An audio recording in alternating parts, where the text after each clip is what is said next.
Let's turn very briefly to the world of mind and meditation. Давайте на короткое время обратимся к миру ума и медитации. And we'll move to the next slide, Мы перейдем к следующему слайду, which says the mind is like a parachute. в котором говорится, что ум подобен парашюту. Now I want you to think for a moment, how could this be true? И я хотел бы, чтобы вы на мгновение задумались, каким образом это может быть истинным. What could be the meaning of talking about the mind in terms of a parachute? Что это могло бы значить, когда мы говорим об уме с точки зрения парашюта? Maybe you have some ideas? Может быть, у вас есть какие-то идеи? Let's take a moment and think about it. How could the mind be similar to a parachute? Давайте задумаемся на мгновение, каким образом ум может быть подобен парашюту. So let's move to the next slide. И давайте перейдем к следующему слайду. It works best when it's open. Он работает лучше всего, будучи открытым. Obviously, this applies to a parachute. И, конечно же, это относится к парашюту. If your parachute doesn't open, you're in big trouble. Если ваш парашют не раскрывается, то вы попали в большую трудную ситуацию. And similarly, if your mind is not open, И точно так же, если ваш ум не раскрыт, you're in big trouble. вы тоже находитесь в большой проблеме. It'll be much more difficult to find that inner joy, peace, and happiness, which is an expression of love and compassion. Вам будет гораздо труднее найти этот внутренний мир, умиротворенность, которая является проявлениями любви и сострадания.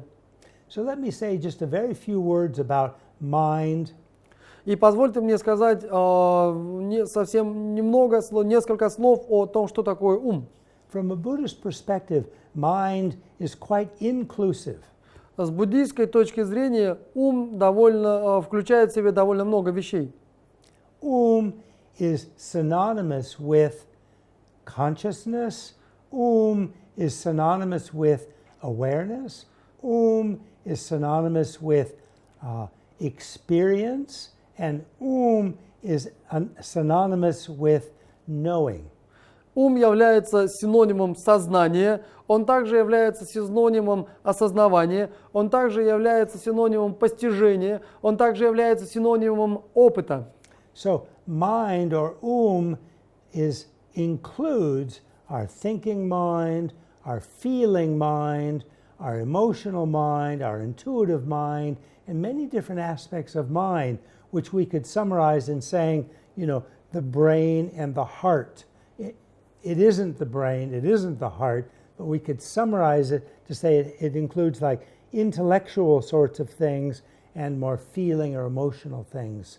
So here and here. И таким образом мы можем сказать, что бывает мыслящий ум, бывает чувствующий ум, бывают другие виды ума. И все эти виды ума могут подразделены на две вещи, на мозг и сердце.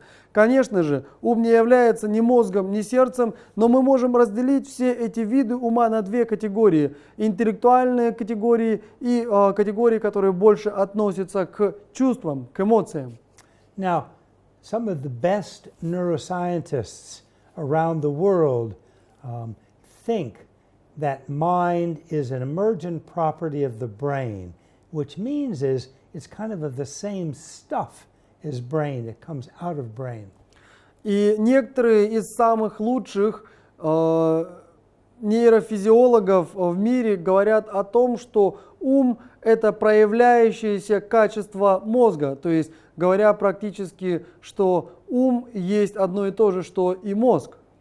Now, from the vantage point perspective of contemplative traditions around the world, East and West, and of course that includes Buddhism, mind has its own separate category of existence, separate from the material world. Но с точки зрения медитативных традиций как Запада, так и Востока, что включает в себя, конечно же, и буддизм, ум выделяется в отдельную категорию, категория, которая отлична от материального. Of course, the world of mind or consciousness is very closely related to the physical world, particularly the brain, and now we're finding other control systems in the body, such as the immune system or the biomass that's in our intestine, or the adrenal systems. И, конечно же, конечно же, мозг является одной из контрольных систем. И сейчас мы обнаруживаем новые такие системы контроля, как, например, иммунная система, или биомасса нашего кишечника, или дренажная система нашего тела, лимфатическая система нашего тела. So there's very close relationship between experience or mind and these control systems in the physical body, such as the brain, immune system, etc., but they're not identical. И, конечно же, существует некоторая схожесть между нашим опытом, постижением и этими системами контроля, которые присутствуют в нашем теле, но они не являются одним и тем же. And one way that modern science is trying to come to grips with the fact that consciousness or mind is not identical with the brain and therefore not exactly an emergent property of the brain is through study of people that do not die. И современная наука пытается осознать этот факт, что мозг и сознание не являются одним и тем же, и они пытаются сделать это, изучая людей, которые не умерли. And this is a state that we call in Tibetan tukdam, where tuk it means the mind, it's the honorific term for mind, and dam has many meanings, but in this context means sacred. So we could say that tukdam means sacred mind. And this sacred mind is referring to the most subtle mind that we have. And in our ordinary lives, this most subtle mind almost always is hidden. We don't actually experience it. But when we die, and this is true for everyone, even animals, when we die, we go through 8 successive stages where the mind becomes more subtle. And when we come to the last 8th stage, that's called the luminosity or clear light, wuser. This is what's being referred to when we talk about tukdam or sacred mind. И такие люди, которые находятся в этом процессе, который по-тибетски называется тугдам. Туг значит ум, дам значит святой. Таким образом, это святой ум. Это тот процесс, в котором человек находится после смерти. То есть практики продвинутого уровня находятся в этом процессе после смерти. И вообще каждое живое существо проходит через 8% во время смерти. И в конце этого процесса, в конце этой цепочки 8 процессов появляется то, что мы называем ясный свет. Ясный свет, который сокрыт от нас в повседневной жизни, но который проявляется в конце смерти. So, Richard Davidson, one of the premier neuroscientists in the world, and his group at the Wiseman Center, they're investigating this situation where someone actually is close to death but doesn't actually die. Ричард Дэвидсон в центре, который называется Wiseman, исследовал людей, которые во время медитации занимаются процессом смерти и которые на самом деле не умирают, но занимаются этим процессом во время медитации. And so this is ongoing research, and this is happening mostly in India. И это продолжающееся исследование, которое большей частью проходит в Индии. It's usually some famous lama who starts to go through the death process. И обычно какие-то высокие тибетские ламы, которые начинают проходить через процесс смерти. And the death process includes 8 stages. И этот процесс смерти включает в себя 8 последовательных уровней. And when they reach the 4th stage, И когда они достигают четвертого уровня, all movement in the body stops. все движения в теле прекращаются. No more circulation of blood, Не происходит больше циркуляция крови, so there's no blood pressure. и поэтому нет кровяного давления.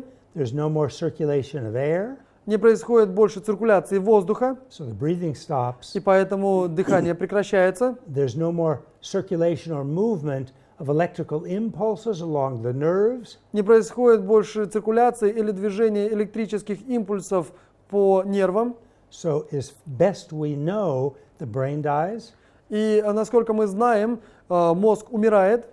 And this is what the doctor, these are the criteria that the doctor uses to pronounce the person dead, clinically dead. И это те критерии, которые доктор использует для того, чтобы объявить клиническую смерть. But this person's not yet died because they still have 4 more stages in order to reach and then complete the 8th stage, and that's the point where they actually die. Но этот человек или эта личность все еще не умер или не умерла, потому что существует еще 4 процесса, 4 уровня, которые необходимо дальше пройти. И только по завершении 8-го этот человек умер. So they've practiced this meditation of going through the 8 stages of death. They've practiced it for many, many years in their life, this particular type of death meditation. И эти ламы, они практиковали этот процесс умирания, состоящий из 8 стадий, в течение многих-многих лет, в течение всей своей жизни. And so when they start to go through the death process, they do their meditation so that they meditate on each of the 8 stages as it's actually happening in the death process. И когда они занимаются этой медитацией, они медитируют на каждой из 8 стадий так, как будто бы они на самом деле происходят во время смерти. And through the power of their meditation, they can extend the 8th stage, which is when the most subtle mind is manifesting, this most subtle mind of clear light or wuser.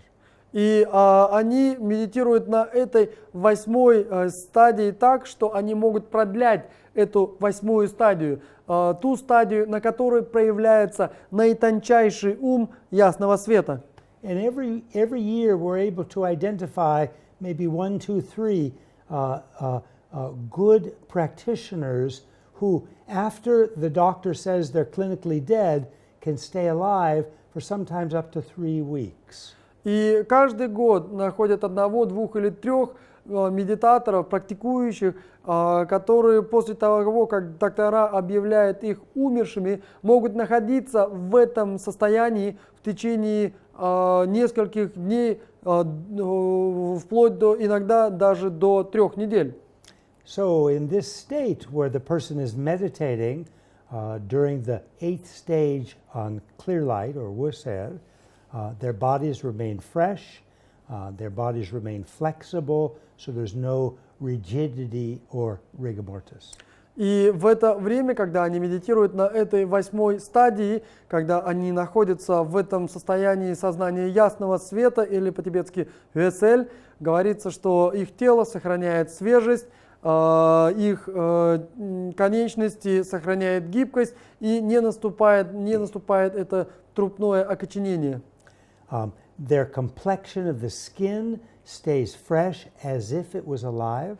И цвет их кожи сохраняется таким же, как будто бы, если бы они были живы. And there's no bad smell of decay, which is what you would expect from a dead corpse. И от их тела не исходит трупного запаха, который бы вы могли ожидать от мертвого тела. And this is actually quite amazing. И это довольно удивительно. I've experienced it with 3 great meditators during their death process 3 times. И у меня есть опыт такого встречи с такими 3 великими мастерами, и я видел трижды, как проходил этот процесс. And sometimes there's a very subtle smell, Иногда возникает очень тонкий запах, which is new, so it's hard to put words to. Который является каким-то новым, и поэтому его очень трудно назвать как-то. But I usually describe it as something like fruit or flowers, but it's a new smell, something I'd never smelled before, and it's very subtle. И появляется этот новый запах, который я обычно называю запах, похожий на запах фруктов или цветов, но это совершенно новый запах, который я никогда не чувствовал прежде, и поэтому мне трудно его назвать как-то. And when that practitioner finishes his or her meditation on the most subtle mind, wuser, clear light, at that point they actually die. And so the subtle consciousness will leave the body. И в этот момент, когда заканчивается эта медитация на ясном цвете, говорится, что сознание этого медитирующего покидает тело. And when that happens, when the subtle mind exits the body, then the body dies and becomes a corpse. И когда это сознание ясного света покидает тело, затем наступает момент смерти, и это тело превращается в труп. And then rapidly all the changes happen in the body like you see with a corpse. И затем очень быстро происходят те процессы, которые вы обычно можете видеть на трупе. So the body starts to decay, И тело начинает разлагаться, smells bad. начинает исходить плохой запах. You get big black and blue and blisters all over the body. На теле появляется посинение и различного рода волдыри.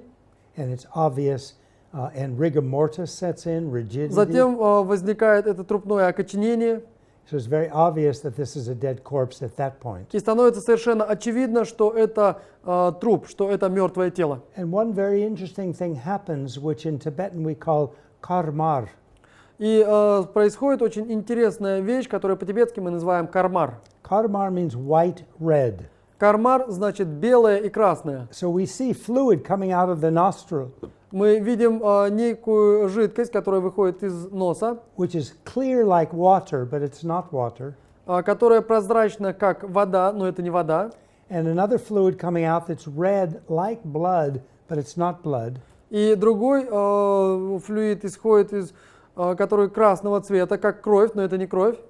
I've seen this, and to a doctor's eye, it appears like water and blood, but it's actually, when you look closer, it's different. It's not blood, it's not water. И я видел эти обе жидкости, и, конечно же, перед глазами доктора они кажутся, будто бы это вода и кровь, но на самом деле это не вода и кровь. And on one master, after he went through the tukdam process, and the tukdam process finished, and then he actually died, we collected approximately this amount of this, would fill nearly all this cup of this karmar, both white and red fluids coming from the nose. И после смерти одного из мастеров мы собрали практически вот такой вот объем, полную чашку этой жидкости, которую мы называем кармар. Now it's said in the texts that if this process of tukdam continues even longer, И в текстах говорится, что если этот процесс тугдама продолжается далее, that the person's body, the meditator's body who's going through the death process, will start to shrink. говорится, что если этот процесс длится дальше, то тело медитирующего начнет уменьшаться. And eventually all that's left is hair, nails, and the clothing. И в конечном итоге все, что от него остается, это волосы, ногти и одеяние. So in my case, not much hair. В моем случае не осталось бы много волос. And they say there's an example of this in Ulaanbaatar. И говорят, что есть тому пример в Улан-Баторе. It was the teacher of the previous Jetsun Dumpa Rinpoche, Bokh Lama. Это был учитель перерождения Богдо Гигена, которое предшествовало предыдущему перерождению. And they have his body, which is preserved, and it's in a museum in Ulaanbaatar. И у них есть его тело, которое сохранено в музее в Улан-Баторе. I'm not sure, but I believe it's in the Jetsun Dumpa Bokh Gigin Lama museum. I believe that's where it is. And his body is sitting in a full lotus position, and the size is about, I'm roughly thinking about 75 centimeters. И я не уверен, но если не ошибаюсь, его тело находится в музее Богдо Гигена в Улан-Баторе, и его тело сохранено в этом музее, и я думаю, что размером оно, наверное, около 75 сантиметров. Now, I never knew him.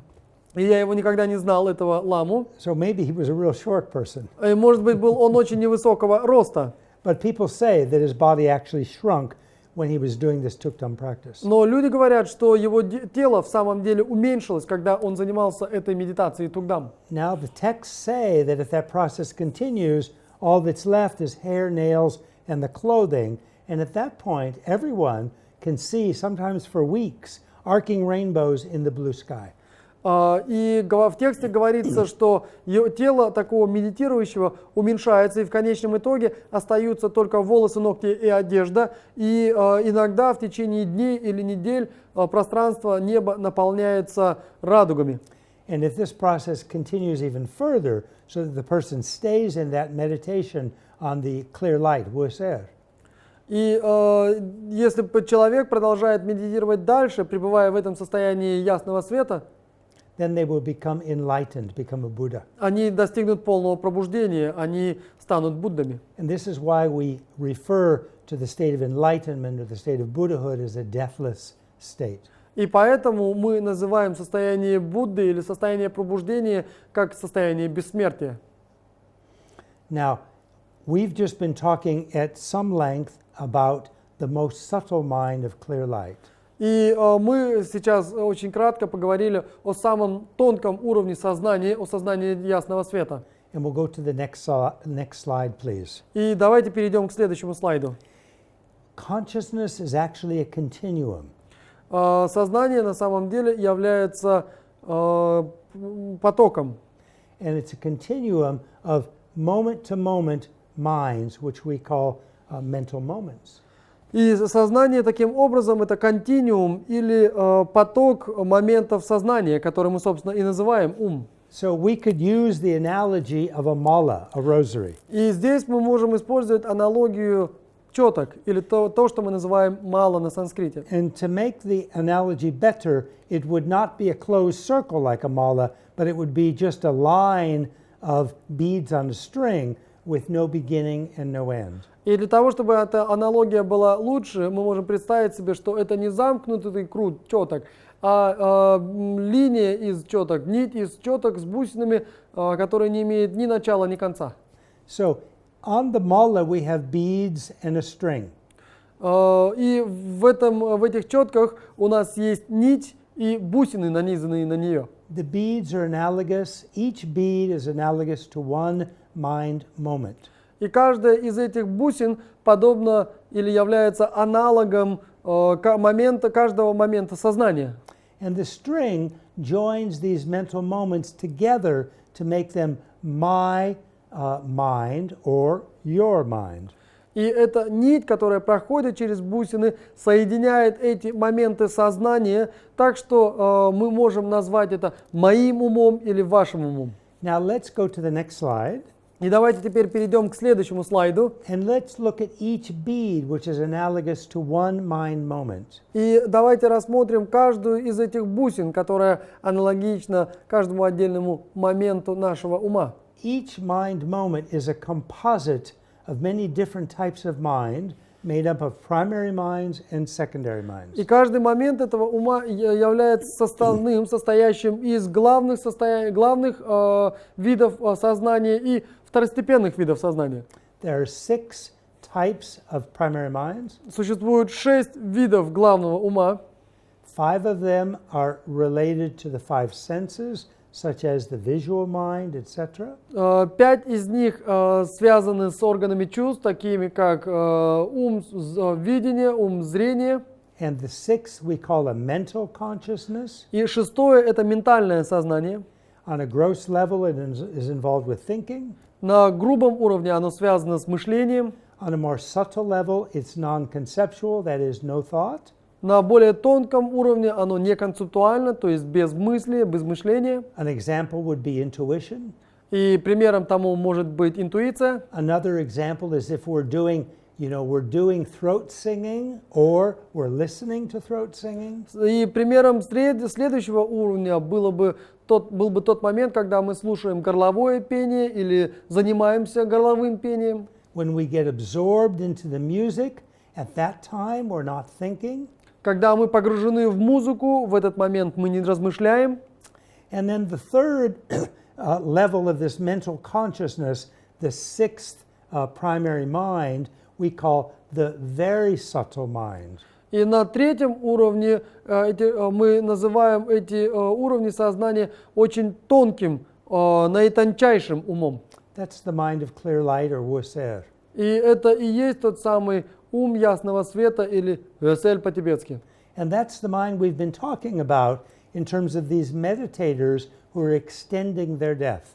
И это тот самый ум, увеличивая пребывание, в котором медитирующие находятся в этом состоянии ясного света. So each moment of mind has one primary mind. И в каждом моменте нашего ума находится одно главное сознание. Might be a visual mind. Это может быть сознание видения или зрения. So at that moment we're looking at something. В этот момент мы смотрим на что-нибудь. It might be an auditory or hearing mind, Это может быть звуковое сознание или сознание слуха, where we're hearing, listening to something. когда мы прислушиваемся к чему-то. Or it may be a mental consciousness where we're thinking about something. Это может быть ментальное сознание, когда мы думаем о чем-то.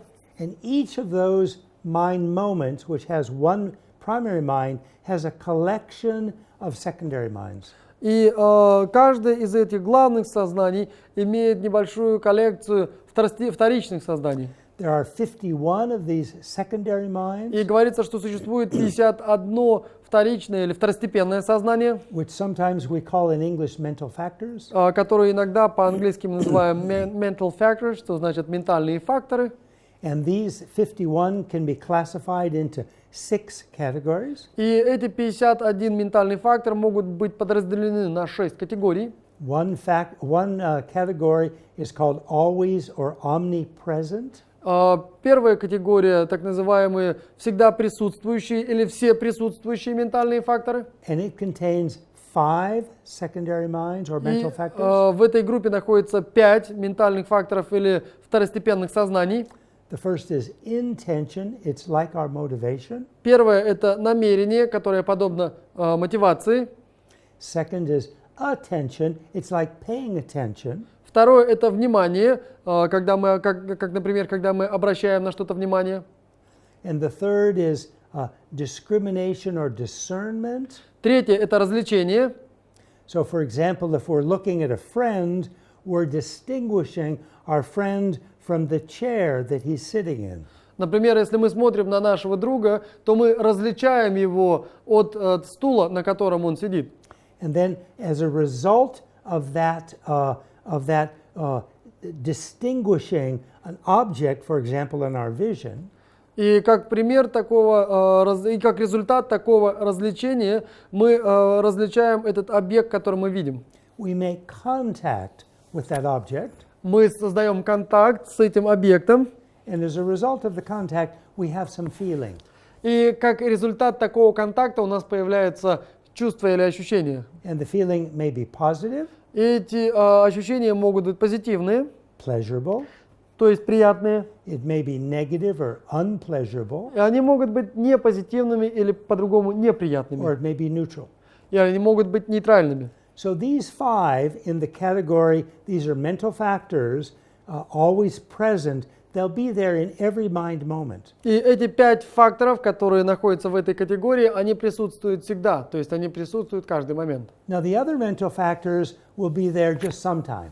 Другие же ментальные факторы присутствуют лишь время от времени. And we could just briefly summarize them as emotions and attitudes. There are positive ones and there are negative ones. И мы можем кратко охарактеризовать их как эмоции или отношения, и они бывают позитивные, бывают негативные. So you can see that when we begin to look closer at what is mind or consciousness, we see it, number one, as changing moment to moment, so being a continuum. И когда мы рассматриваем сознание и приглядываем, смотрим на него ближе, рассматриваем его ближе, мы видим, что сознание является континуумом или своего рода потоком, и таким образом оно непостоянно.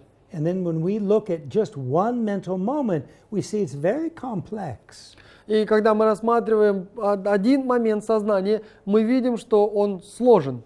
There are primary minds and secondary minds. Существуют главные виды сознания, второстепенные виды сознания. And moment to moment, that collection of one primary mind and many secondary minds changes moment to moment. И это каждый момент, это главное сознание с собранием второстепенных сознаний меняется от момента к моменту. So, for example, please look at my face. И, например, посмотрите, пожалуйста, на мое лицо.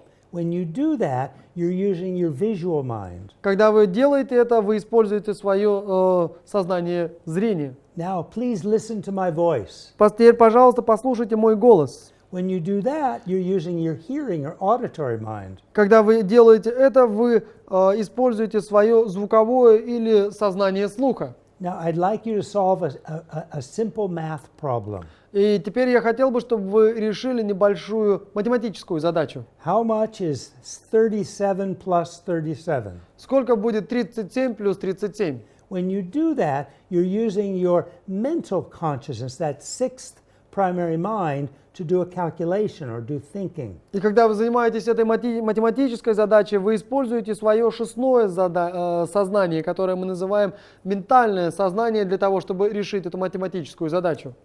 Now, what's really important about all this, about mind? И что же в самом деле важно, когда мы говорим об уме? The most important thing is that what we do right now Самым главным является то, что все то, что мы делаем сейчас, has a big influence on what our experience is next moment, later in our life, and even next lives. влияет в большой степени на то, что мы испытываем в следующий момент или далее в нашей жизни или в следующих жизнях. So this is the theory of karma, which is closely connected to our mind or consciousness. И это теория кармы, которая очень тесно связана с нашим сознанием. So it's very important to do good things now, beneficial things now, so that we will have happiness in the future. И поэтому очень важно совершать сейчас благие деяния, благие дела, потому что которые принесут свои результаты в будущем. If we do harmful things, we'll experience pain and suffering. Если мы приносим вред кого-нибудь, мы будем испытывать страдания и боль в будущем. As will the people or animals to whom we're doing these harmful actions. И мы будем испытывать страдания точно так же, как живые люди или животные, по отношению к кому мы причиняем вред. So let's go to the next slide. И давайте перейдем теперь к следующему слайду.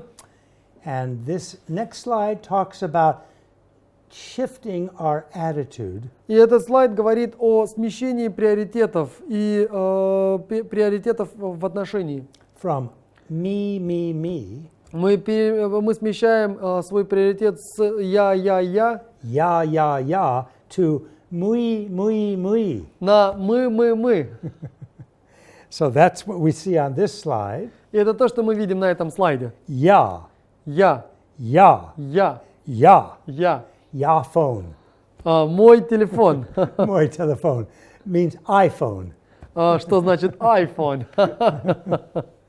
And if we go to the next slide, Если мы перейдем с вами к следующему слайду, we have this choice to begin to think in a broader way. и у нас есть этот выбор начать думать в более широком смысле. And no longer identify ourselves in this limited sense as this body, И больше не думать о себе в этом ограниченном смысле, думая о себе лишь как о теле. because actually this body doesn't belong to us. Потому что на самом деле это тело не принадлежит нам.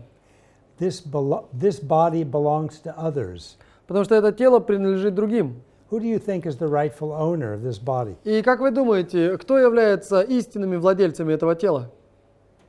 Where did this body come from? Откуда появилось это тело? Yes, it came from our parents. Да, оно появилось от наших родителей. The sperm and the egg, when they joined, it created this new body along with a consciousness. Сознание и яйцеклетка, соединив, стали причиной для возникновения этого тела вместе с сознанием.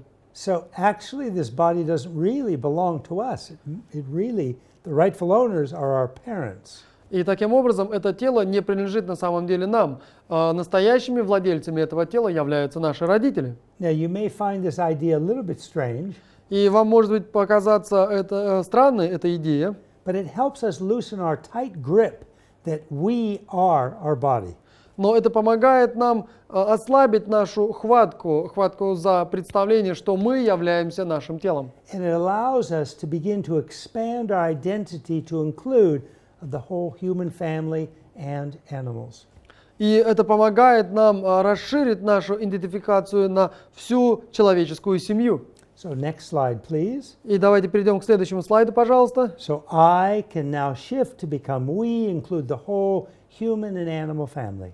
И я теперь могу сместить свое представление и включить в это всю человеческую семью.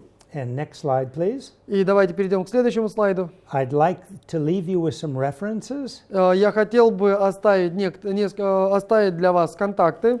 These are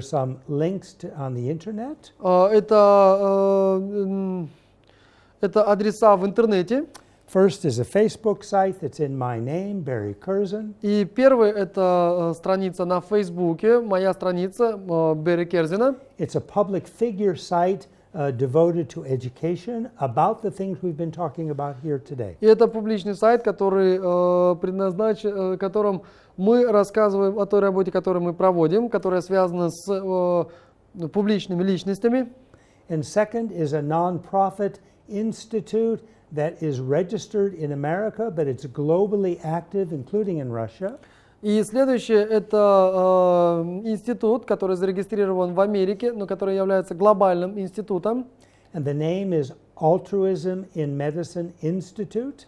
И он называется «Альтруизм в медицине», Институт альтруизма в медицине. And the purpose of this institute is to bring more compassion into healthcare. И целью этого института является принесение сострадания в медицину. And please read more about our institute at this link at www.altruismmedicine.org. И поэтому, пожалуйста, посмотрите больше информации о нашем институте, перейдя по этому адресу altruismmedicine.org. And if you're interested in, thinking about working with us, please send a message through that website or through my Facebook site. И если вы заинтересованы в работе с нами, пожалуйста, напишите нам по этому адресу или на мою страницу в Фейсбуке. And the third link is to Save Tibet, Russia. И следующий адрес это адрес фонда «Сохраним Тибет». And the website is there, savetibet.ru. И этот сайт звучит следующим образом: savetibet.ru. And this is the group that is being organized by Telerimshe, the head lama here in Kalmykia, Shadin Lama, and many other people. And they have a teachers program which brings myself and other wonderful teachers, including Geshe Laktrula, who's coming in a few days to Kalmykia. И эта группа людей, которая была организована Телорим Пачеев, включает в себя многих людей, которые поддерживают программу учителей, обучающих буддизму. И среди этих учителей находится Гешел Хагдорла, который в скором времени прибудет в эту республику. And also bringing Tenzin Priyadarshi once a year to the Buddhist republics of Russia and also to Moscow and then sometimes other places. И также они привозят Тензина Приyaдарши в различные буддийские республики, а также в Москву. And they are also doing much translation work, both written and oral. They've translated recently 6 new books by His Holiness the Dalai Lama into Russian, and they've done others, and they do a lot of oral translation, including when His Holiness the Dalai Lama is near this part of the world. И также они занимаются очень много письменным и устным переводом. Недавно они перевели 6 книг Его Святейшества Далай-ламы. И также они устно переводят Его Святейшество Далай-ламы, когда он находится рядом с этой частью мира. And the last link is for Mind and Life Institute. И следующий адрес – это адрес Института ума и жизни. This is the group that was formed about 30 years ago between His Holiness the Dalai Lama and a marvelous scientist whose name was Francesco Varela. И это группа, которая была организована Его Святейшеством Далай-ламой более 30 лет назад, и прекрасным ученым, чье имя было Франциско Варелла. And he was a great neuroscientist, also a great philosopher of phenomenology, and also a great Buddhist practitioner and meditator. И он был великолепным нейрологом, а также он был буддийским практиком, который занимался феноменологией, и также он был великим медитатором. And an entrepreneur by the name of Adam Engel. These 3 people started Mind and Life Institute about 30 years ago. И также переводчик, которого звали Адам Энгел, они основали этот институт более 30 лет назад. And that institute has grown tremendously in the last 12 years. И этот институт очень сильно разросся за последние 30 лет. And originally they were hosting dialogues between His Holiness the Dalai Lama and top scientists throughout the world in the fields of quantum physics, cosmology, psychology, and neuroscience.